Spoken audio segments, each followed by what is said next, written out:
Yo l'équipe, ça va ou quoi? Moi ça va extrêmement bien. Et là, qu'est-ce que je vais faire? Qu'est-ce que l'on va faire? Tout simplement les gars, j'ai un peu gueulé dans le micro, je suis désolé.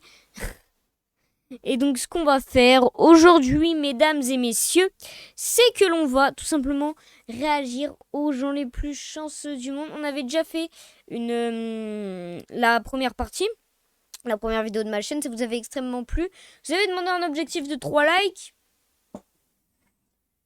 Comment vous dire qu'il a été dépassé, hein. Donc on va tout simplement faire la suite, toujours mesdames et messieurs, sur la chaîne de Lama Fâché, une chaîne toujours très toxique. On s'était arrêté sur l'histoire de l'homme et l'ours, donc on n'avait pas fait. Donc écoutez, on va l'écouter. Moi, je suis chaud, comme d'habitude, juste avant, n'hésitez pas à vous abonner en activant la cloche de notification. On sort des vidéos en ce moment, puisque je vois que ça vous plaît. Nous, on est là pour vous L'homme et régaler l'ours. avec Tout l'homme se et l'ours. passa dans une région de la Russie où vit moins de 10% de la population, la Sibérie. On est en cours d'histoire. Moins de 10% de la population de la Russie vit en Sibérie. Cours d'histoire. L'éducation nationale, payez-moi, s'il vous plaît. Les conditions météorologiques difficiles ne sont pas le seul problème dans cette partie du monde. Je laisse la vidéo tout vous expliquer. Cet homme fait partie des 5% de personnes qui ont survécu à l'attaque d'un ours. Il est clair que l'animal voulait l'attaquer, mais pour une raison inexplicable, et alors que ce pauvre homme se trouvait déjà au sol à sa merci, l'animal changea d'avis et l'épargna. Un mystère dont on parla durant des années. Ça encore, ça va. Des ours, d'accord, ils attaquent sans aucune raison, ils sont connus pour ça. Mais ça encore, ça va, ça va. C'est pas vraiment de la chance incroyable. Ça, à mon avis, si. Accident de la circulation. Ok. Beaucoup d'entre vous ont probablement une histoire comme celle-ci ou celle d'un proche à raconter, soit parce que vous marchiez dans la rue et que vous avez échappé de justesse à un terrible accident, soit parce que vous avez failli vous tuer en conduisant. Attends, mais c'est vrai ce qu'on vient de voir là? Ça se trouve, c'est même pas ça l'histoire, hein, mais. Quoi? Ah oui, quand même. Si c'est le cas, racontez-moi votre histoire dans les commentaires. Ok. Les exemples que vous voyez sur l'écran sont impressionnants. Racontez-moi aussi votre histoire dans les commentaires. Ils font mon travail, là, m'a fâché encore une fois. Racontez-moi mon histoire une histoire, une anecdote dans les commentaires, si vous voulez, les gars. Racontez-moi ça dans les commentaires, j'attends. Une compilation de cas qui se produisent une fois sur des millions. Pire que de trouver une aiguille dans une botte de foin. Et pourtant, il en existe beaucoup.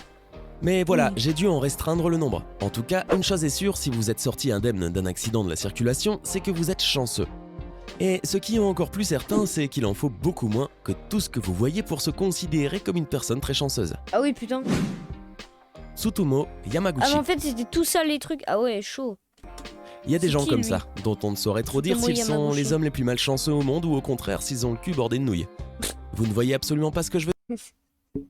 C'est quoi cette référence? Non mais, à un moment, d'accord, ils sont toxiques, mais il faut avoir les bonnes références. Le cul bordé de... Enfin bref. Qui a compris, les gars, dans les commentaires? Vous avez compris ou pas?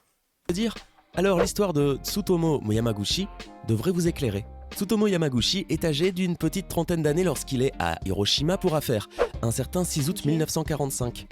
Son employeur, Mitsubishi Heavy Par Motors, hasard. peut être fier de lui.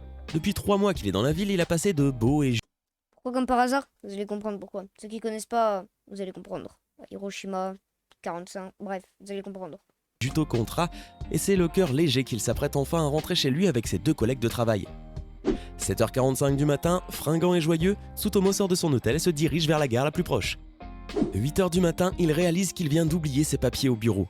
Gros coup de stress, il fait demi-tour en courant, se demandant s'il parviendra à monter dans le prochain train, malgré ce contretemps.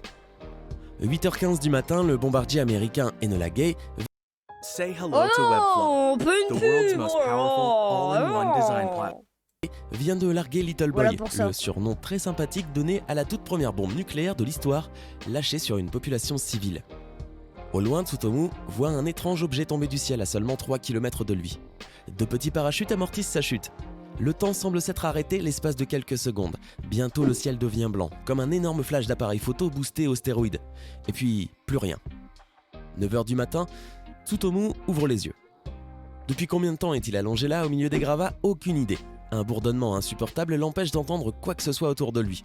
Peu à peu, il remet ses idées en place. Le corps meurtri et couvert Genre, de il est pas blessures, mort. il rampe vers Ah un ouais. abri de fortune pour se mettre en lieu sûr. En l'espace de quelques secondes, Hiroshima vient d'être rayé de la carte. Bienvenue dans l'ère de la destruction massive. Mais la mort n'a pas voulu de Tsutomu Yamaguchi. Il devient un Hibakusha. nom donné aux survivants des bombardements d'Hiroshima et de Nagasaki, et ne fait pas partie des 140 000 victimes, Ça, voire 250 000 c'est selon rare. les Hein. sources, que Little Boy a fauché ce jour-là. C'est pas le seul, hein, mais Tsutomu c'est rare. pense quand même. rapidement ses plaies, il se remet incroyablement vite d'aplomb et rentre dès le lendemain chez lui à Nagasaki. Pour s'y reposer? Non. En bon japonais qui se respecte, il retourne bosser pour son vénérable employeur 2 jours à peine Il va à après la tragédie. Nagasaki après. Nagasaki, le 9 août 1945. 11h du matin.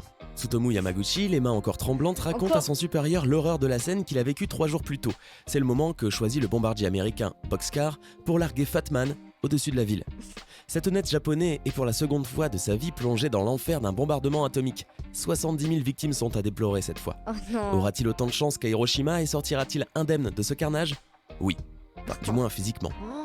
Tsutomu Yamaguchi est ouais. officiellement le seul être humain au monde à avoir survécu à 2 bombes atomiques. Il 2 ne mourra encore, que ok, 65 ans c'est plus bon. tard. Moi je me disais, non mais c'est bon, il y en a plein qu'on survécu hein, à des bombes nucléaires, mais pas à 2 bombes nucléaires. Une, ok, mais pas à 2. Quand même. Lui, ok, j'aimerais bien avoir la même chance. Hein. Pas survivre à des bombes nucléaires, j'ai jamais eu de bombes nucléaires, hein. Vous inquiétez pas. J'ai jamais eu. J'ai pas. Non, il n'y a pas de bombe nucléaire. Non, non, non. Il n'y a pas de bombe nucléaire. Le 4 janvier 2010, Juste que je les protège un peu. C'est bon. Maintenant, vous les voyez plus. à l'âge de 93 ans. Alors, l'une de ces histoires vous a-t-elle impressionné? Dites-nous laquelle dans les Oui. commentaires. Les gars, laquelle de ces histoires vous a le plus impressionné, les gars? Dites-le nous dans les commentaires. Hey, c'est tout pour aujourd'hui. Si vous avez aimé la vidéo, n'oubliez pas de la liker et de la partager avec vos amis. Likez, Et si partagez. vous êtes nouveau sur la chaîne, n'oubliez pas de vous abonner et d'activer la Abonnez-vous. notification. Bye bye. Les notifications. Bye bye. Bon, ouah, c'est malaisant de ouf leur fin de vidéo. Je sais pas si c'est moi, mais c'est malaisant de ouf. Bon, après, moi, quand je regarde mes vidéos, c'est malaisant aussi. Bon, les gars, j'espère que cette vidéo vous aura plu. Elle aura pas duré très longtemps, mais c'est pas grave. N'hésitez pas, comme elle a dit, hein, vous abonner, vous activez la cloche. Vous mettez toutes sur la cloche, vous partagez, vous commentez. Donc voilà. Et moi, vous savez quoi? Moi, je vous dis bye bye.